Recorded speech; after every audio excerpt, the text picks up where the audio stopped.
All right, I guess we're live. It's always weird seeing Jack's face sometimes, but I never know when we're live or not. We'll go ahead and get us a tweet going here. There we go. Perfect. Thanks, Kel. Um, welcome Yours in. was so cute yesterday with your little thumbs up. So Might as well throw you a cute one in there too. I don't look so cute today, but we'll be all right. It is what it is. But it's Friday, our first Friday back. We're speaking NFC East, and as I said on Instagram, Kelly has been calling it the NFC least since I told her we were going to be talking about it today. Also, really quick, two important breaking news is not really breaking news is, but you see in the back, Coach Brian Kelly back there wearing his favorite Barstool merch of the season. That's right. Get your Brian Kelly gritty tee here. We're talking football. oh You're my gonna. god, that is so bad. Like this that is so him though. That's how he oh man. You want this shirt. Also, Louisiana, you see this. It's the Southern Marsh Duck. You're very familiar with this. You'll have a bet coming up soon. I know that we got shafted as far as the hoodie bets that were going live everywhere last season, but good thing for y'all, we get Southern Marsh merch promo bets for Louisiana only. Sorry for everyone else out there that's watching. You won't be getting this one. But literally the entire LSU coaching staff is wearing them right now. So you can say they're pretty hot right now. But yeah, so shout out to Southern Marsh. Shout out to Barstool Sports. These are comfort color, by the way. They're fucking fantastic. The material, I can't even talk again. The material is nice. It's a solid shirt. It's soft. Make sure you wash it because they always smell like vinegar. As I told Jack before, I kind of like it though. Makes me know that I just spent money on a new shirt. But let's hop right in to the NFC East and starting with the favorites, the Cowboys. Plus 125, I believe, to still win the division. We're gonna have to deal with some key losses on O line. You're gonna have to deal with Cooper gone, Wilson gone. You have who Gallup coming back from injury, so not really sure how he's going to fare this year. And obviously, you still have Zeke, you still have Dak. But if there's one thing I know is you're going to need more than three key players to win a division. So I'm not exactly sure what the Cowboys plan on doing here. I mean, they have CeeDee Lamb. CeeDee's fantastic, but what's going to happen? He's going to get fucking blanketed. It's exactly what's going to happen. And is Dak going to be able to get the ball to him? I'm not really sure. So right now, I'm actually looking at CD's under props because, as I said, I think he is going to be absolutely just covered like flies on dog shit, and he's the dog shit, obviously. I'm not saying that he's dog shit, but I'm saying that he's gonna. You just said he's No, he's dog not. shit. He's not. He's a fantastic player, but I'm saying he's gonna get blanketed like flies on dog shit. Looking at the win total, it's set at 10.5 minus 148. I'm not laying the juice to take the over here. I believe that's what it was set at. I'm gonna probably pass on this team as far as winning the division. It's not a team that I'm looking for value in. I don't like the 10.5 wins. I feel like it could easily go over, but as I said, I'm not paying minus 148 to take a chance on Dak, CD, and Zeke. And I mentioned that I do like CD's under prop. I haven't seen a number on that yet. I might have just scrolled through it and not accidentally seen it, but if anyone sees it, you can tell me. But yeah, I'm just not high on the Cowboys this year, and I'm interested to see what your thoughts are because I know like Brandon Walker, I think said he was really high on the Cowboys this year, but he just loves Dak, so I understand he wants to marry. Yeah, that's probably a homer pick by him. But don't forget, Che came on and said he likes CD Lamb 13-1 to be the leading receiver this year. I forgot that he did. I understand what you're thinking. He's going to get double teamed. I've had a lot of people tell me that Tony Pollard is a sneaky late round running back pick. Can Zeke stay healthy? Maybe. This is a Cowboys team that I could care less about one way or another. I have them favored in 12 games, Megan. I have them underdogs in 3 games and 2 games within a field goal. Could they go over their 10.5 wins? Sure. They're in the NFC least. And then the reason why I call it that is because it's my least favorite division. I didn't create it this name. Somebody called it that one time, and I'm like, yeah, that's very fitting. I don't love the NFC East. The one thing that I did my video on last year is I said it's very rare that teams repeat in the NFC East unless your name is Donovan McNabb from the mid 2000s. Cowboys look like they're going to repeat again. We'll get into the other three teams here in a minute. I'm just not high on this Eagles team to be able to beat them. Am I going to lay the juice with the Cowboys to win the NFC East? Absolutely not. Could I see them winning 11 games? Sure. The problem is when you have Mike McCarthy as your head coach. That's the problem. it really is hard for me to have a optimistic outlook. Do I think Dak is going to take a big step forward? We've seen him be able to take leaps and bounds forward in the past. By all means, I kind of agree with Che there. Outside of that, I'm staying away from this Cowboys team. I hope I don't have to draft any Cowboys players. And in fact, we kind of decided as a fantasy football league, we were going to draft anybody from the NFC least just because none of us like this division. And we'll get into the other three teams here in a minute. But sorry, Cowboys fans. I wish I had something a little bit more positive to say, other than I do have you favored in 12 games. That's good. So do you think if you're looking at the win total at 10.5, I know you say you have them favored in 12 games, but what are you expecting as far as the win total? So I'm looking at them here. I see this team week 1 playing Tom Brady in prime time. That's the good news. You get to play Tom Brady in prime time. The Bengals. This is a Bengals team that, we spoke about when we talked about with Che, the Super Bowl losers, and what happens to these teams. It's kind of like the hard knock curse that Jack doesn't believe in, but it's real. The Super Bowl losers do usually very, very poorly. Built different. The good news is they get to play the Giants twice. They get to play the Commies twice. And I think that they'll split the games with the Eagles. The Rams is going to be probably a loser on the road. Then they get to play the NFC North, which we went over yesterday. So if you guys missed that, the Vikings game is a toss-up to me. The Cowboys game, the Packers game is a loss to me. Kind of a wild card game as well as with the Colts. There's a couple of games on the road here that the Cowboys may be a slight favorite in, but doesn't mean they're going to win the game. So just remember, they are America's team. Unfortunately, you do have to pay a premium for this team. And I can't tell the funny Texas story I was just about to blurt out of my mouth because Jack will yell at me. But if you are very creative, you can find good odds betting against the Cowboys because some bookmakers shade the Cowboys because they are so heavily America's team. All those 90s babies jumped on the bandwagon just like the Chicago Bulls and want to bet this team week in, week out. And I don't fully understand it. 90s babies are the best babies. I'll just go ahead and say it.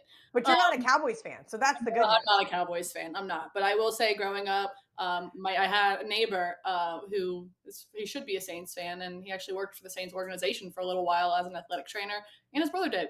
But everyone my age and every boy my age had the fake Dallas Cowboy plastic lockers. It was like a locker room. And and the funny thing is because it was too hot there, everybody I went to school with had the stupid starter jackets. Of course they did. Yeah. No one, not a ton of people wear starter jackets down here. Except there's those random days where it gets like nipple piercing cold. But those are the days that I try to stay. Oh yeah, I'm sure it just gets so cold down there. There was ice on our road a couple of years ago. I had someone literally ice skate. Ice. Oh my God, you had ice. I've never seen someone ice skate in real life. And I saw it and I was like, what the fuck are they doing? I'm like, are they really ice skating? That doesn't happen. It's not real. I've also tried to ice skate one time and will not be happening again. That's besides the point. Let's move on to the Eagles plus 165 to win the division. Obviously, you have Jalen Hurts, who I bagged on a ton last year. This is, I think, kind of going to be a make or break year for him. Kind of like I believe this next team we'll talk about as well, like Carson Wentz. But I don't know, man. He's got A.J. Brown now, so obviously you're thinking, Jalen Hurts now has a solid target to throw to. Maybe some things can improve. They made a splash on defense. They got a pass rusher. I got another corner. You got a freak D tackle. I mean, the Eagles are trying to do something here, right? Like it seems like they're trying, but I'm not really sure if trying is going to get them anywhere. What's the win total at? 9.5? Is that what it's at? Essentially, I think you could probably find a 9 out there if you wanted to take the over. Megan, I don't know what to make of this team. Do you know when my favorite thing is, and I tell you guys this all the time, is when the media, and no, Megan and I are not the media, but the media, like when you turn on your TV and what they have to say is usually bullshit. No matter if it's sports, if it's the news, it's whatever, their opinion, their biases are built into it. And for some unforsaken reason, the Eagles are getting a ton of love from The all of these people. The Eagles are getting a ton of love. The draft was okay. Jalen Hurts has not done anything that impressive. I'm not necessarily sold on Nick Sirianni from what I saw last year. Are they I have them favored in 10 games, right? I have them in underdogs in 4 games. The problem is as a favorite, they're not a big favorite in any of these games. Like there's not anywhere where they're a significant favorite. So even though they're favored by, let's say, 2.5, 3 as an average line in these games, that still means that they have to win the games. These are going to be 27-24 type finals where you're trying to squeak out 9 wins. I just don't see it. Again, they get to play the Commanders. They get to play the Giants twice. I did say I thought that they could split one at home with the Cowboys. But as I look at this team's schedule, I'm just not that sold on them. They got to play the Cardinals. They've got to play the Vikings, which you guys found out yesterday I was really high on. The Colts, the Packers, the Titans, the Saints. Steelers are up in the air. I'm not going to give them much credit just yet. We'll talk about them next week. But Megan, I just don't know what to make about this young quarterback, this first-time head coach, taking a giant leap forward. And that's what we're asking them to do. I'm not thinking that. I don't think so either. That's where I'm at. I think that again, this is a nice start. This is, as I said, they made a few good splashes. As I said, they have AJ Brown, so it seems like it's a good start theoretically.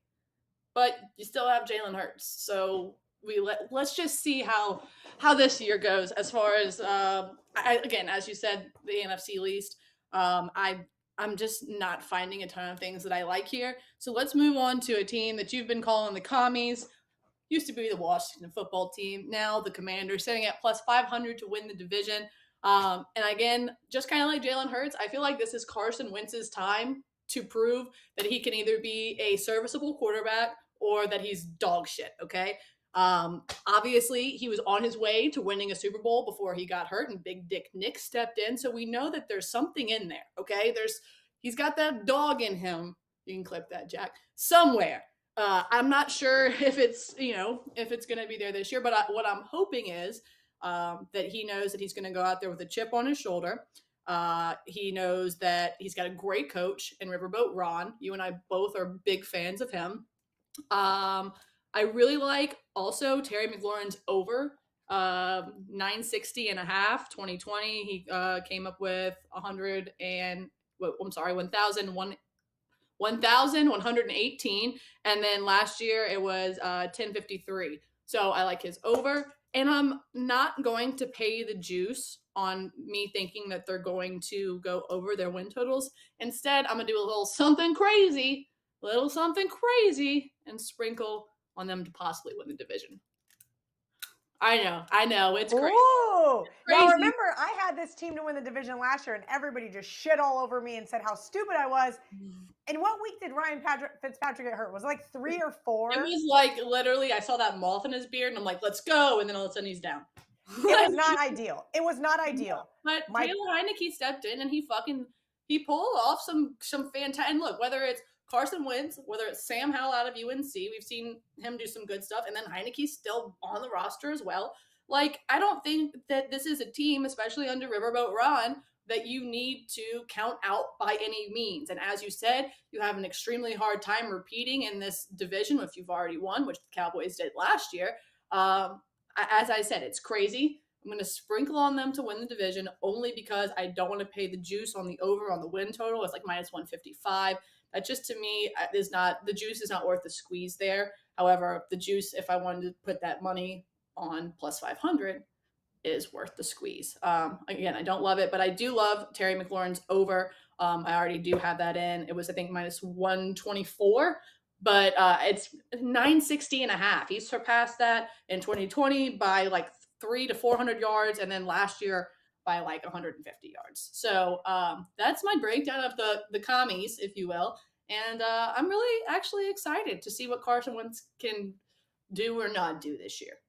So last year, the Washington football team had a really hard schedule, but I thought Ryan Fitzpatrick would be able to overcome it. As I mentioned, he got hurt. That is what it is. But what I also thought was we'd see something better from Jack Del Rio on the defensive side of the ball. And this defense was so frustrating, especially on third down, Megan. Like I wanted to break my TV on multiple occasions. They gave up so many first downs on third down. It was like almost 50%.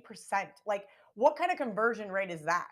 It's disgusting. That being said, I do think that the defense will be better. You mentioned Scary Terry. He's incredible. I actually have him on my list. If he is still available on the snake draft, on the comeback, I would love to draft him. And that's when everybody said no, nobody from the NFC East. I said, fine, but maybe I could convince them. That being said, Carson Wentz is a drop off from Ryan Fitzpatrick. I don't care what anybody says. There's data to prove it, at least in the short term. Carson has struggled to stay healthy as well, as you already mentioned. If the defense can step up, if the pass rush can step up, do I think that they can win 8 games? Absolutely. I have them favored in 8 games, as a matter of fact. I know a lot of other people do not.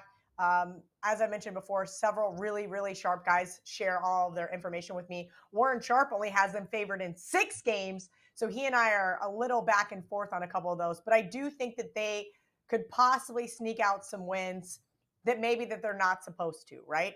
I do think that it's going to be a split between the Eagles. I do think they can sweep the Giants. In fact, they play the Giants week 13, have a week 14 bye, and then play the Giants again week 15, which is such a weird scheduling thing. But I do think that they could scoop up 2 wins right there. To finish off with the Cowboys, unfortunately, it's not on Thanksgiving, which I usually love, I love, love, love to bet against the Cowboys on Thanksgiving. God, and I have like last year, I literally heard my dad so hard because the year before that was, or 2 years before that, is like when I was like first getting into Twitter and I was on my hot streak. And I took the Cowboys, and the Cowboys are the ones that ended my like 16-0 run. And my dad, I can literally hear him being like, "Why the fuck would you take the Cowboys on Thanksgiving?" I took the Washington football team at the time.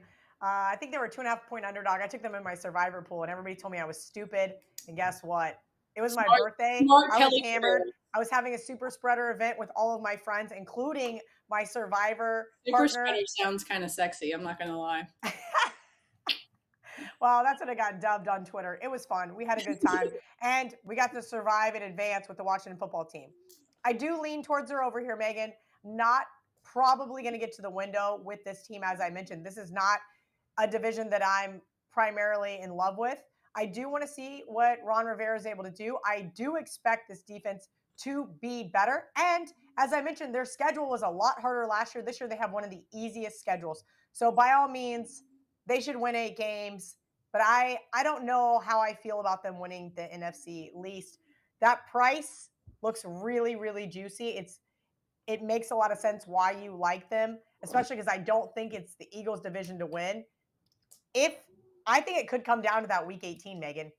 If they can beat Cleveland at home and head in to Washington, or stay in Washington, excuse me, and beat the Cowboys, they'll probably only be, in theory, a 3.5 point home dog. In theory. I think week 18. And hey, maybe the Cowboys will already have the division locked up and not play anybody. I don't know. Maybe, or maybe they'll just go down the toilet, and then all of a That sudden could be fun too. here comes the commies. Last but not least, let's talk about the Giants.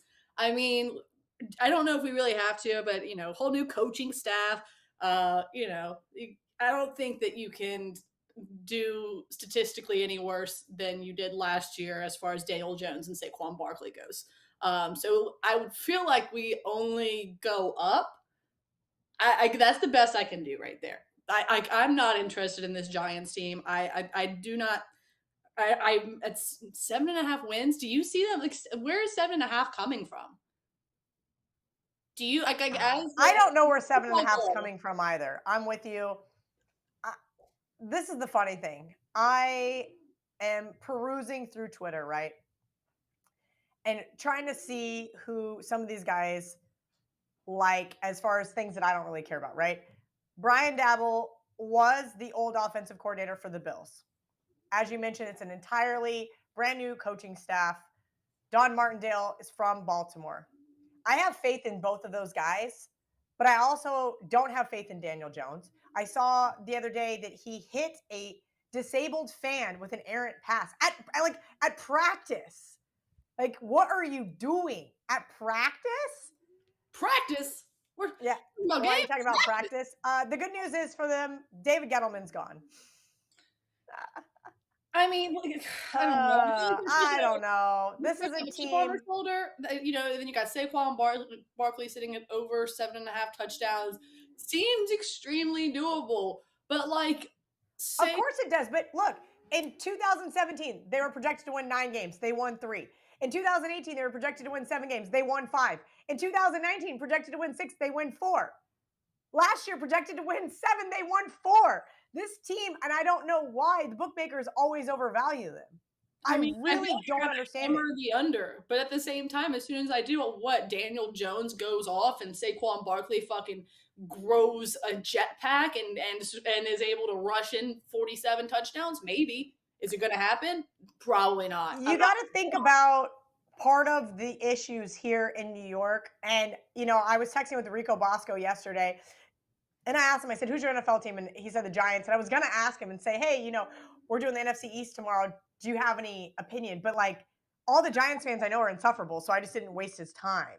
I think the problem here is they don't have a very good home field advantage. They never really have, in fact, just like the Jets, because they pissed off their fans. I think that this team needs a couple of years. Now, they do have the easiest strength of schedule this year out of any team in the NFL. They have a decent rest advantage with their bye week, but I don't know how much positive regression this team can have with basically the fire sale that just went on as far as the managerial staff, the coaching staff. Daniel Jones, ugh, I that's scary for me. I don't know. Here's a good question for you, Megan. Out of 32 starting quarterbacks, where would you rank Daniel Jones? Very near the bottom. I think the nicest way I could put him I would call him top 25. That's a nice way to spend it. He's top 25. No, instead of bottom 7, he's top 25. I don't really know. He is too much of a wild card for me. Saquon Barkley, absolute stud. We all know this, but he doesn't have time. He's been getting absolutely clobbered. Yeah. And his rookie season was all we really saw from him. We saw rookie season and injuries. That's like I feel like that's all I've seen out of Saquon, and it's like I've seen the perfect example like between the Cowboys and Ezekiel Elliott and Saquon Barkley. Those two were the two most talked about. Like, oh my god, And Christian McCaffrey, don't forget. Yeah. All of these teams spend all this money on these running backs, and it seems like guys like Leonard Fournette go out and win a Super Bowl. I forget the name of the guy that was on the 49ers the year that they were playing Kansas City in the Super Bowl. It was the same thing. He was like a third stringer. Leonard Fournette. There you go. I was going to say, wrong side. Being said, I just don't see it. I don't. Another positive news, no more Jason Garrett. Yeah, I've had enough of Jason Garrett. He just needs to go home and just watch football from the safety of his own recliner. He doesn't need to be anywhere near a field. Like, no, thank you. But yeah, so as far as the Giants go, I honestly have nothing good to say about them. I would say hammer the under. I'm not sure what it's juice to. The trend has been the under. Somebody asked me about Kansas State earlier. They said, are you taking over the 6.5 wins? Actually, it was Rico. And I said, I lean them to win 8 games. I have not bet it myself. I go, but every year the bookmakers have been wrong. Well, that's the same case with the Giants here. Every year they've been wrong. You should just blindly bet the under, it seems, until it shifts. Now, if you haven't been doing that, you might be a little too late to the party. I just don't, I'm looking at their schedule. I don't see a world where I think the they're going commies to win paid 8 the games. price. I think at the very, very best, at the peak of the Giants season, winning 7 games would be absolutely amazing for them. They're underdogs and at least 12 games. And that means by more than a field goal, Megan. That we're asking them to create a lot of upsets to get that 8 wins for you to cash that ticket. We're asking for a lot just to get you that push at 7. I don't see it. I don't see 8 wins happening. I'm just going to be completely I'll blatantly. be honest with you. They play at Tennessee week 1. That's a loss. They might be able to get past Carolina at home week 2. We know they're going to try to play the Cowboys tough. Maybe they can beat the Bears at home. And then they got to play the Packers and Baltimore. Maybe they can squeak out a win on the road at Jacksonville. Maybe again on the road at All Seattle. this is all dependent truly on if Saquon can stay healthy as well. So, like, can he make it through this season? Hopefully he can. I don't want to, I don't want to write a death note for any player by any means, but I mean, between him and Daniel Jones, like they like that. I feel like that's it. Like that's it. And they can only go up from It's here. the same exact thing we talked about with the Panthers with Christian McCaffrey. It's literally the same thing. It's very difficult, either from a fantasy perspective, to draft one of those guys, to bet on those teams week in and week out. The only positives about those guys being, let's just call it questionable or doubtful, is that we know that their names are big enough that it is going to be built into the line. And we may see an overreaction if those guys do not play. Does that make sense? So those are the type of scenarios I'm looking at with those teams, and to try to figure out, okay, if Christian McCaffrey goes down week 6 or 7 and there's an overreaction to the line the following week, yes, maybe then I could bet the Panthers. Maybe the same thing with Saquon. Maybe then that next week I can bet the Giants. The Giants are going to cover some games. That I have no doubt. I just don't know how many they're going to win. And with that minimal information, I got to go under. Yeah, what you said, like the last 10 years, essentially, it's gone under. I pulled that number out of my ass because if you know me and you've watched this show, that's what I do. That's what I do. I pull all the numbers out of my ass. When I say it took 100 years for something, it probably took 8, but it felt like 100, so just go with it. Exactly. All right, so that was our coverage of the NFC East. Obviously, we got one more NFC division, and we'll be coming back with you with that on Monday because we're back to Monday, Thursday, and Friday. We're breaking down every single division, giving you all of the bets. Obviously, we're moving on to the AFC after we get done with the NFC, and then we're going to move on to what I think all gets our blood really flowing, which is fucking college football.